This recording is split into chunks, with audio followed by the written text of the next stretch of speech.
Fala pessoal, tudo certo? Aqui tá falando é o Marcos. Para quem não me conhece, sou estudante de medicina da UFRJ e aqui nesse canal dou as melhores dicas para preparação para o Enem que você consegue encontrar aqui no YouTube. E hoje eu vou falar para vocês dois argumentos que funcionam para praticamente qualquer tema da redação do Enem, duas linhas argumentativas coringas que te garantem ali um gabarito na competência 3 também, que é a competência de argumentação ali da redação do Enem, para que você tenha uma das melhores argumentações possíveis aí para a prova do Enem e dois argumentos que realmente se encaixam na maioria dos temas.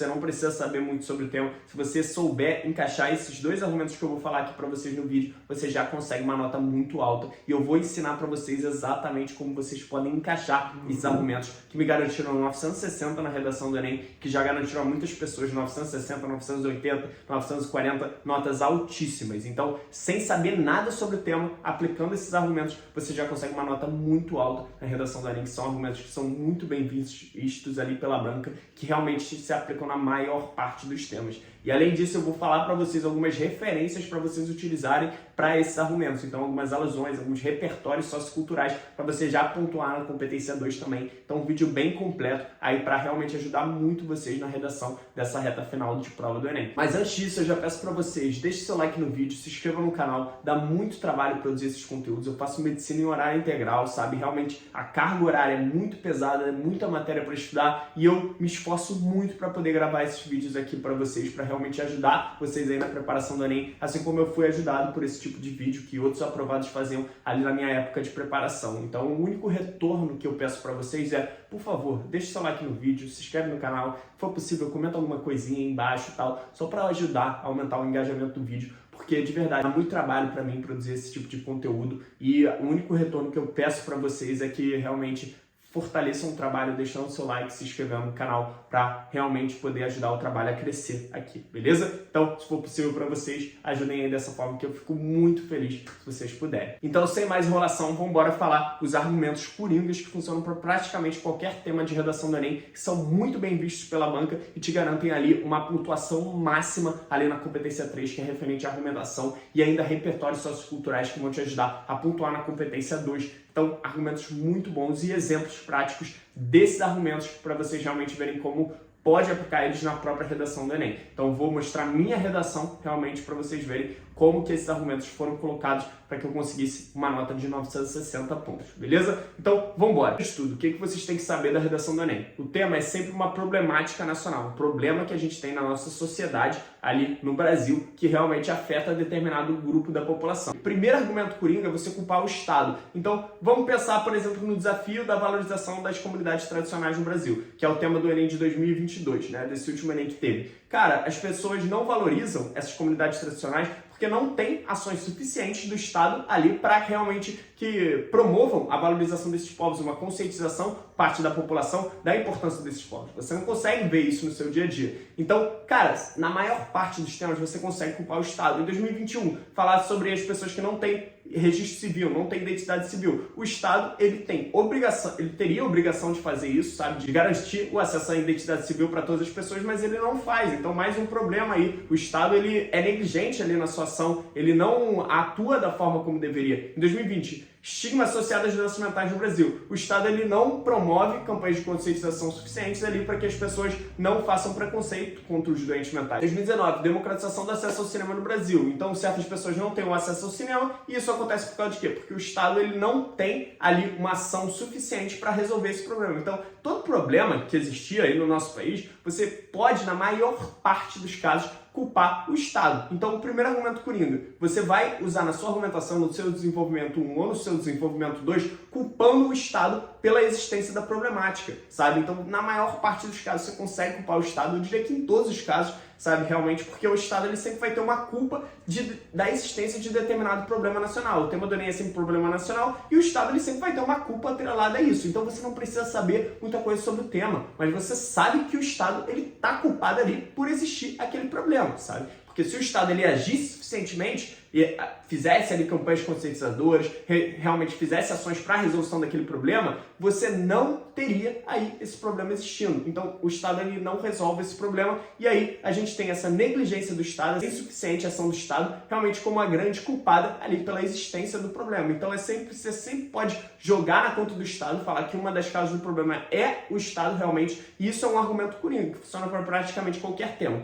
Alguns dos repertórios coringas que funcionam aí para esse tipo de argumento, então você não precisa saber um repertório realmente sobre o tema. Você pode utilizar um repertório que seja referente ali ao próprio argumento. Alguns repertórios coringas para vocês usarem quando vocês forem utilizarem esse argumento de que o Estado é o culpado ali por essa determinada problemática que existe no nosso país. Primeiro de todos, que na maior parte eu uso, é o do Maquiavel, que ele cita no seu livro O Príncipe, de que o Estado, o governante, o principal objetivo do governante é a manutenção do poder e não a promoção do bem comum. Então, o governante do Estado está muito mais preocupado em fazer a manutenção do seu poder, em realmente promover ações que façam com que ele consiga uma grande quantidade de votos do que em ações que afetam grupos minoritários e tal, que não vão garantir tantos votos para ele. Então, esse tipo de repertório sociocultural é muito bom e você consegue se desenvolver muito em cima dele. Eu vou, inclusive, mostrar o parágrafo da minha redação que eu utilizei esse repertório para vocês terem como base, porque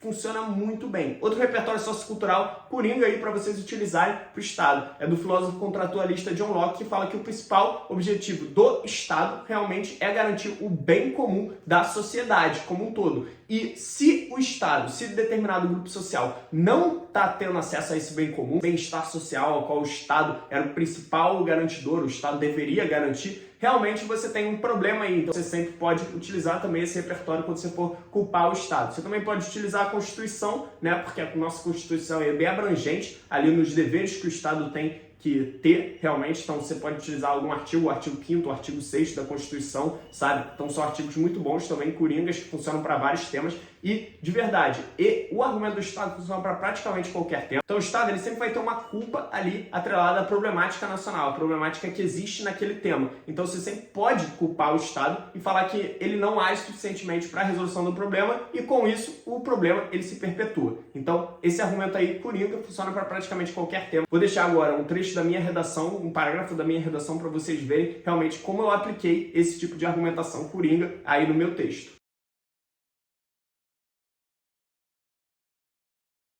O segundo argumento também é muito bom, funciona para praticamente qualquer tema, que é a omissão da sociedade frente ao problema, sabe? O imobilismo da sociedade frente à problemática. Então, sempre a sociedade também vai ter uma certa culpa no problema, né? Porque ela não age suficientemente para a resolução do problema, sabe? Assim como o Estado não age suficientemente, a culpa não é só do Estado. A sociedade ela também tem que agir para resolver os problemas. Ela não pode depender unicamente, exclusivamente do Estado. A sociedade sempre vai ter uma culpa ali atrelada à problemática existente. Então, por exemplo, democratização do acesso ao cinema no Brasil. Parcela da população que tem o acesso ao cinema se omite diante dos problemas que a parcela da população que não tem o acesso ao cinema passa. Então ela não valoriza aí essa inclusão do acesso ao cinema no Brasil para o resto da população, justamente porque ela não considera isso algo importante ali para aquela população, ela se omite. Tem um imobilismo da sociedade, ela não cobra o governo também referente a isso. Então você tem também essa questão da sociedade, ela se omitir diante da problemática.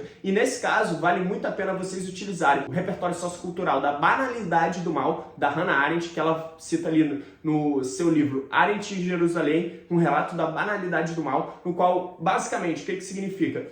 Determinadas situações da sociedade são tão repetidas e tal, que elas acabam se tornando banais. Então, mesmo situações problemáticas acabam se tornando banais. Então, ela fala isso muito referente ao holocausto sofrido pelos judeus ali durante a Segunda Guerra Mundial, porque foi algo que foi normalizado na sociedade alemã e o povo alemão acabou que não via problema ali no genocídio que essa população, que os judeus sofreram durante esse período, porque foi algo banalizado. Eles realmente não enxergavam aquilo como um problema realmente. Assim como a democratização do acesso ao cinema não é enxergado como um problema realmente por grande parte da sociedade, assim como, no caso, a valorização das comunidades tradicionais não é uma pauta importante, não é muito discutida na nossa sociedade, também é algo banal. A estigmatização dos doentes mentais no Brasil, algo que está tão normalizado que acaba se tornando banal, sabe? sabe? Por mais que seja uma situação problemática, acaba se tornando banal. E outro argumento que segue a mesma linha é a normalização do Michel Foucault, uma teoria muito boa para você também aplicar, que vocês conseguem encontrar na internet. Eu vou mostrar para vocês agora um parágrafo para que vocês entendam muito bem como é que pode ser utilizado essa omissão da sociedade frente à problemática. Então sempre a sociedade ela vai ter alguma culpa atrelada à problemática, porque se a sociedade ela lutasse pela resolução da problemática, essa problemática não existiria, sabe? Então sempre você pode culpar uma omissão social, um imobilismo por parte da população que faz com que esse problema ele se perpetue e ele seja naturalizado, beleza? Então vou deixar aqui um parágrafo da minha redação em que eu utilizei esse argumento da omissão social e também o repertório sociocultural da banalidade do mal da Hannah Arendt para vocês darem uma olhada como isso se dá na prática.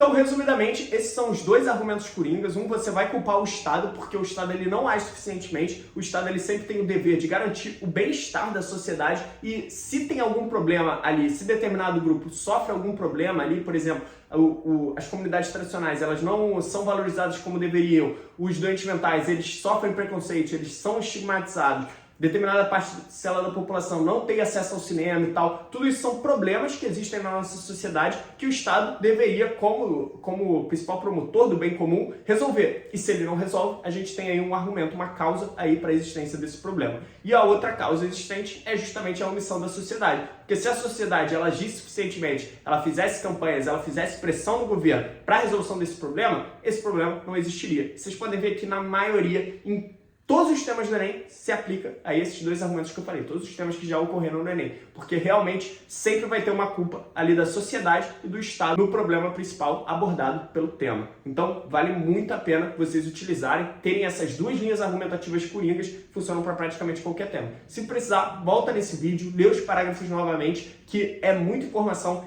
mas eu sei que se vocês pegarem isso, vocês já vão muito mais bem preparados para a redação do Enem e estão prontos ali para argumentar sobre praticamente qualquer tema que venha a cair na prova. Então vale muito a pena vocês entenderem essas linhas argumentativas, se precisar assistir de novo e tal, ver ali os parágrafos para você realmente conseguir estar preparado para argumentar sobre qualquer tema que existe. Então, esse foi o vídeo. Não se esquece de se inscrever no canal. Se te ajudou de alguma forma, deixe seu like, deixe sua opinião aí embaixo, algum argumento que você utiliza, algum repertório sociocultural. Várias pessoas já utilizaram desses argumentos e conseguiram 960, 980, até 1000 na redação do Enem. Você pode ver que várias redações com Estado e sociedade conseguem 1000. Então, é um argumento que realmente funciona para vários temas e é coringa. Você não precisa saber sobre o tema para você realmente utilizar essas duas linhas argumentativas. Então, é isso aí. Não se esquece de se inscrever, deixar seu like, @marcos.vaz, tem o melhor conteúdo ali para você se preparar para o Enem lá no Instagram. Então não esquece de me seguir lá também para vocês verem tudo aí referente ao Enem e também acompanhar um pouco da minha rotina na medicina UFRJ.